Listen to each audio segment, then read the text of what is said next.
The old factory on the outskirts of town had always been a place of mystery and fear. For years, it stood as a dilapidated relic of a bygone era, its once bustling machinery now silent and still. Local kids whispered tales of ghosts and creatures lurking in its shadows, daring each other to venture inside. Most never did. When I first heard about the factory, I was intrigued. As a freelance journalist specializing in the paranormal, I had a knack for uncovering the stories behind local legends. The factory, with its dark history and eerie reputation, seemed like the perfect subject for my next piece. Little did I know, it would become the most terrifying experience of my life. I arrived in Alton, a small town in New Hampshire, on a gray afternoon. The sky was overcast, casting a somber tone over the landscape. The locals were friendly enough, but their faces grew tight with unease when I mentioned the factory. "You don't want to go there," warned the bartender at the local pub. "Strange things have happened in that place. People have gone missing." "Missing?" I asked, my curiosity piqued. He nodded, wiping down the bar with a rag. "A couple of years back, some teenagers decided to explore the basement. Only one of them came out, and he was never the same. Claimed he saw something that shouldn't exist. That night, I couldn't get the bartender's words out of my head. I decided to visit the factory the next day, determined to uncover the truth behind the local legends. The factory loomed large against the gray sky as I approached, its broken windows and crumbling walls a testament to years of neglect.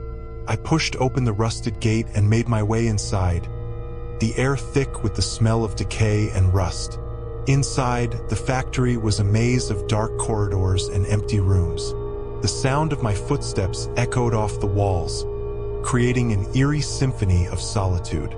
I made my way to the basement entrance, a heavy steel door at the end of a long, narrow hallway.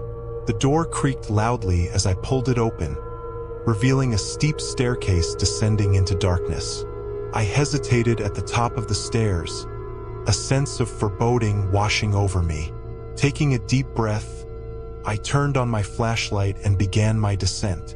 The air grew colder with each step, and the darkness seemed to close in around me, pressing against my skin.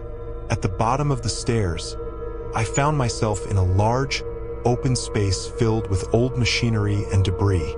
My flashlight's beam cut through the darkness, revealing rusted pipes and broken tools scattered across the floor.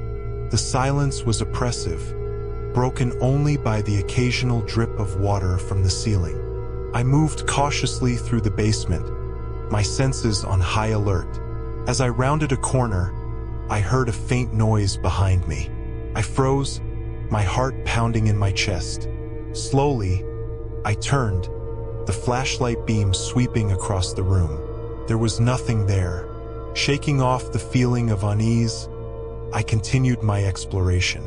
The basement seemed to go on forever, a labyrinth of forgotten relics and hidden dangers. And then I found it. At the far end of the basement, hidden behind a large piece of machinery, was a small door. It was slightly ajar, revealing a narrow passageway beyond. I hesitated, the bartender's warning echoing in my mind. But my curiosity won out, and I pushed the door open, stepping into the passageway. The walls were lined with strange symbols, etched into the stone with a precision that sent shivers down my spine. I followed the passageway, the air growing colder with each step. The symbols seemed to pulse with a life of their own, their meaning lost to time but their presence deeply unsettling. At the end of the passageway, I found myself in a small, circular room. In the center of the room was a large, stone pedestal, and on it lay a book. The book was old, its cover worn and its pages yellowed with age. I reached out to touch it, but as my fingers brushed the cover, a chill ran through my body. The air in the room grew heavy, and I felt a presence behind me. I turned slowly, my flashlight flickering in the darkness. Standing in the doorway was a creature unlike anything I had ever seen. It was tall and gaunt, its skin pale and stretched tight over its bones. Its eyes were dark and hollow, and its mouth was twisted into a grotesque smile. It moved slowly, deliberately, its gaze fixed on me. I backed away, my heart pounding in my chest. The creature followed, its movements fluid and unnaturally silent. I stumbled over a piece of debris, falling to the ground. The creature loomed over me, its eyes filled with a hunger that chilled me to the core. I scrambled to my feet, my mind racing. I had to get out of there. I turned and ran, the creature's footsteps echoing behind me. The passageway seemed to stretch on forever, the symbols on the walls blurring as I ran past them. I burst into the main basement, my flashlight flickering wildly. I could hear the creature behind me, its breath hot on my neck. I ran up the stairs, taking them two at a time. The steel door at the top of the stairs seemed to close in slow motion, but I managed to squeeze through, slamming it shut behind me.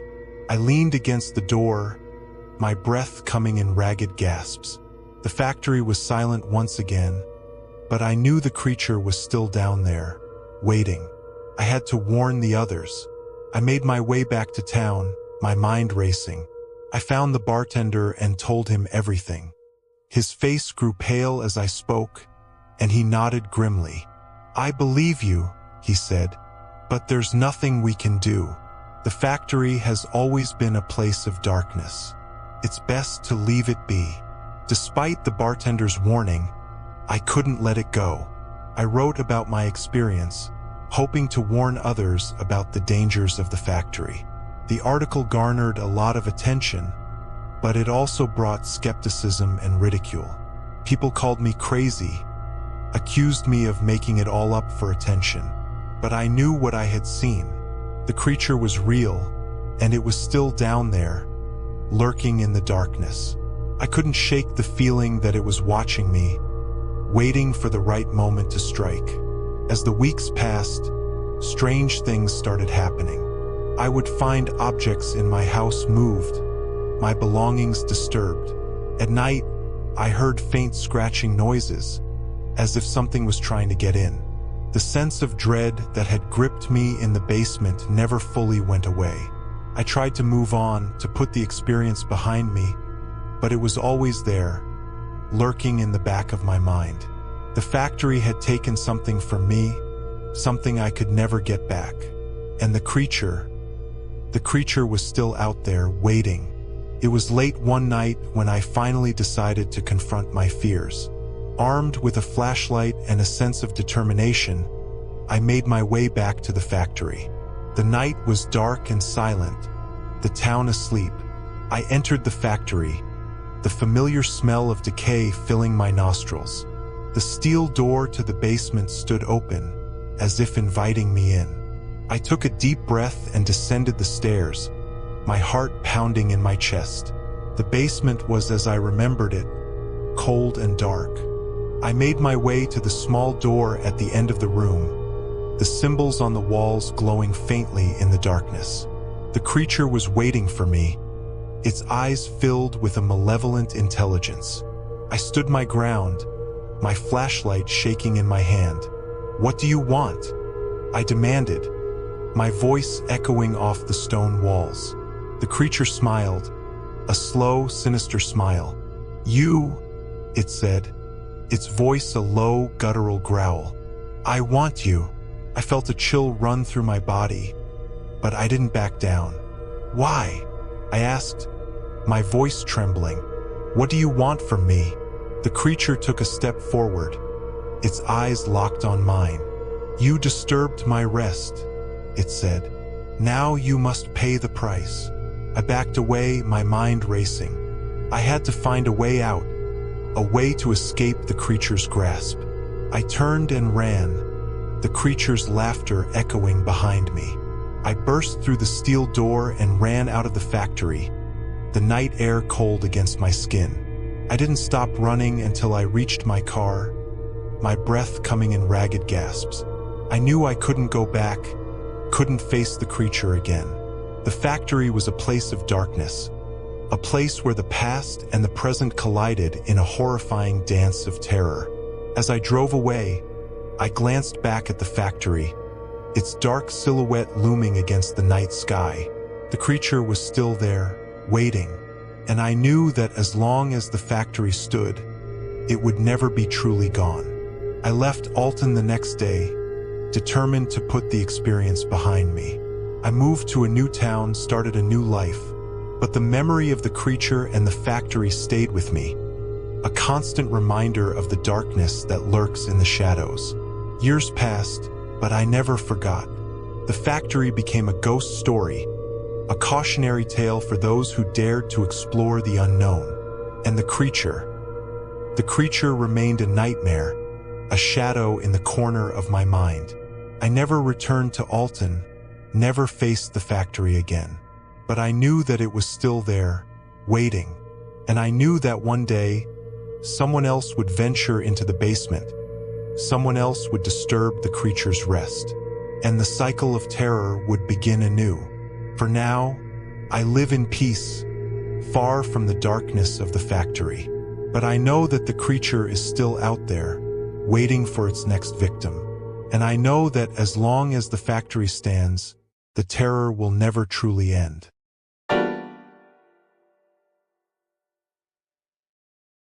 I remember the day we moved into the old Victorian house on the outskirts of Edinburgh.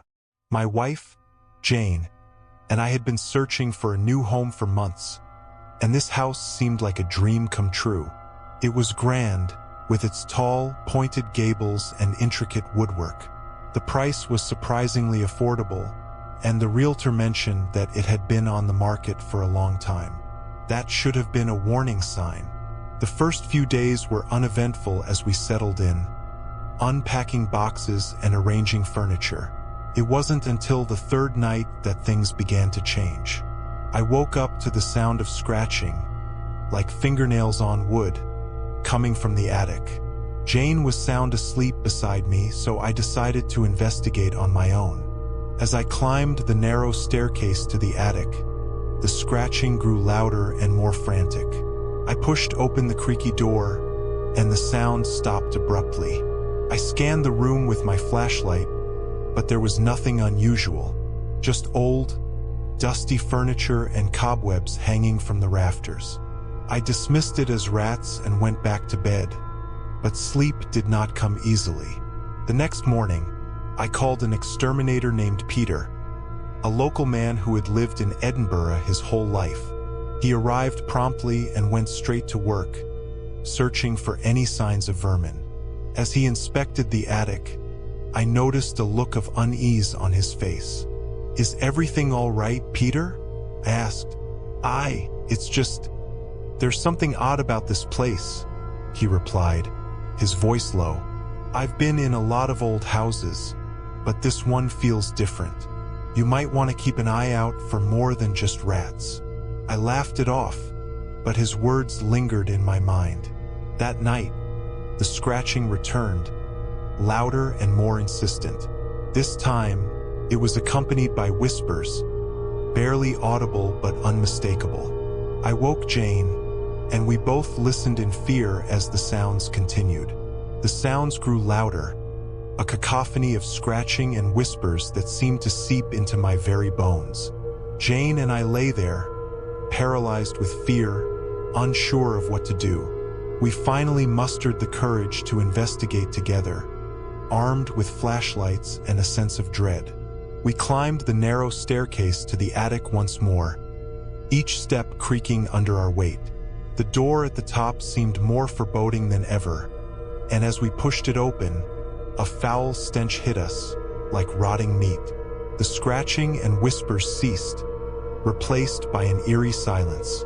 Jane pointed her flashlight towards a corner of the room, and we both gasped. There, crouched among the shadows, was a figure. Its skin was pale and mottled, stretched taut over a skeletal frame. Its eyes were large and black, reflecting the light like mirrors. It stared at us with an intensity that made my blood run cold. "Who are you?" I demanded, my voice trembling. The creature tilted its head, as if considering the question. Then, it spoke in a raspy voice that sent shivers down my spine. "I am what haunts this place. I am the darkness that lives within these walls." We backed away slowly, not daring to take our eyes off the creature. It made no move to follow us, but its gaze remained fixed on us until we closed the door. We spent the rest of the night in the living room, unable to sleep, clutching each other for comfort. The next day, I contacted the previous owner, an elderly woman named Mrs. McAllister. She was reluctant to speak at first, but I insisted, desperate for answers. "Please, Mrs. McAllister," I pleaded. "What is happening in this house?" She sighed, her voice heavy with regret. "I never wanted to sell that house, but I had no choice. The creature you saw, it's been there for generations. It feeds on fear and despair." I tried to warn the realtor, but no one believed me. I felt a chill run down my spine. "Is there any way to get rid of it?" "No," she replied. "The only thing you can do is leave. That house is cursed, and anyone who lives there is doomed to suffer." Jane and I packed our bags that same day, leaving behind the house and its dark secrets. We never spoke of what we saw again, but the memory of that night haunts us still. Sometimes, I wonder if the creature still lurks in the shadows, waiting for its next victim.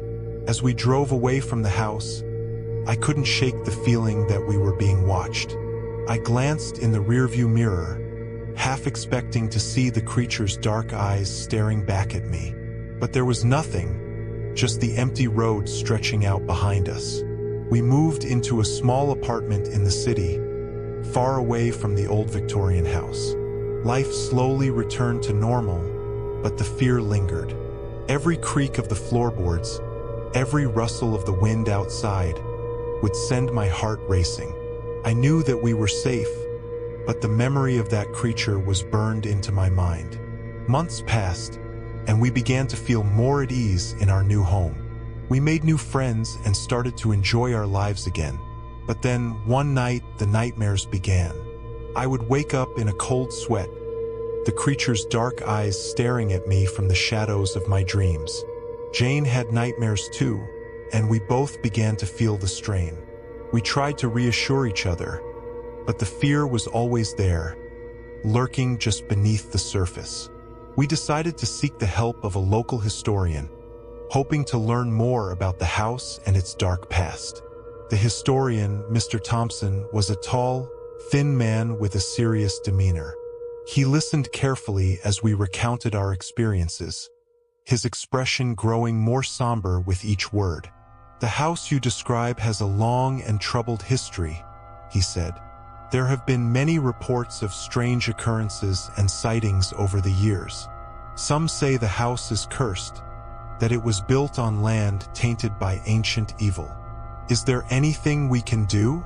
Jane asked, her voice trembling. "I'm afraid not," Mr. Thompson replied. "The curse is tied to the land itself. Moving away was the best thing you could have done." We left Mr. Thompson's office feeling more unsettled than ever. The nightmares continued, and we began to feel as if we were being watched. I would catch glimpses of dark figures out of the corner of my eye, but when I turned to look, there was nothing there. One night, I woke to the sound of whispering. It was the same raspy voice from the attic, speaking words I couldn't understand. I sat up in bed, my heart pounding, and saw the creature standing at the foot of our bed. Its eyes glowed in the darkness, and it smiled, revealing sharp, yellowed teeth. "Why are you here?" I whispered, my voice barely audible. The creature's smile widened. "You cannot escape me. I am a part of you now, a part of your fears and your nightmares." I felt a wave of terror wash over me, and I reached for Jane's hand. She was awake too, her eyes wide with fear. "We have to do something," she whispered. We can't let it control us. I nodded, determined to fight back. We decided to confront the creature together, to face our fears head-on. The next night, we prepared ourselves, armed with candles and a sense of resolve. We sat in the living room, waiting for the creature to appear. It didn't take long. The air grew cold, and the candles flickered as the creature materialized before us. It was more grotesque than ever, its skin stretched and torn, its eyes burning with malice. "We are not afraid of you," I said, my voice steady. "You have no power over us." The creature laughed, a sound that sent shivers down my spine. "You are wrong. Your fear gives me strength. But you have made a grave mistake by confronting me." Suddenly, the room grew darker, and the creature lunged at us. We fought back, our fear giving way to a fierce determination. The struggle seemed to last forever, but finally, we managed to drive the creature away. It vanished with a scream, leaving behind a sense of emptiness. In the days that followed, we felt a sense of relief, but also a lingering unease. The nightmares stopped, and the dark figures no longer haunted our dreams. But we knew that the creature was still out there, waiting for another opportunity to strike. We decided to move again, this time to a different city, far away from Edinburgh. We hoped that by putting more distance between us and the cursed house, we could finally find peace. The move was difficult, but we felt a sense of hope as we settled into our new home. Life slowly returned to normal, and we began to feel more at ease. We made new friends and started to enjoy our lives again, but the memory of the creature never completely faded. We knew that we had been lucky to escape, and we were determined never to let our guard down again. Years passed, and we finally began to feel truly safe. We had children, and our lives were filled with joy and laughter. The dark days seemed like a distant memory, but then one night, I woke to the sound of whispering. I sat up in bed, my heart pounding, and saw the creature standing at the foot of our bed. Its eyes glowed in the darkness, and it smiled, revealing sharp, yellowed teeth. "You cannot escape me," it whispered. "I am a part of you now, a part of your fears and your nightmares." I felt a wave of terror wash over me, but I also felt a sense of resolve. I knew that we had to face our fears again, to confront the creature and drive it away once and for all. Jane woke up beside me, and we both nodded, ready to fight back. We confronted the creature together, and this time we were stronger. We had faced our fears before, and we knew that we could do it again. The struggle was intense, but we finally managed to drive the creature away. It vanished with a scream, leaving behind a sense of emptiness. In the days that followed, we felt a sense of relief, but also a lingering unease. We knew that the creature was still out there, waiting for another opportunity to strike. But we also knew that we were stronger now, and that we could face whatever came our way. Life slowly returned to normal, and we began to feel more at ease. We made new friends and started to enjoy our lives again. But the memory of the creature never completely faded. We knew that we had been lucky to escape, and we were determined never to let our guard down again. As the years passed, we taught our children to be brave, to face their fears head-on. We knew that the creature might return one day, but we also knew that we were ready. We had faced the darkness and come out stronger, and we would continue to do so no matter what. The creature might be a part of our fears and our nightmares, but it no longer had power over us. We had reclaimed our lives, and we were determined to live them to the fullest, no matter what challenges we faced. Thank you for watching our tales of haunted creatures. We hope you enjoyed the stories. Share your thoughts in the comments below. For more stories inspired by real events or chilling fictional tales, click on the video appearing on your screen now or explore our other horror stories playlist. Don't forget to subscribe to our channel for more spine-tingling narratives. And remember, the next time you hear a strange noise in the dark, will you dare to investigate?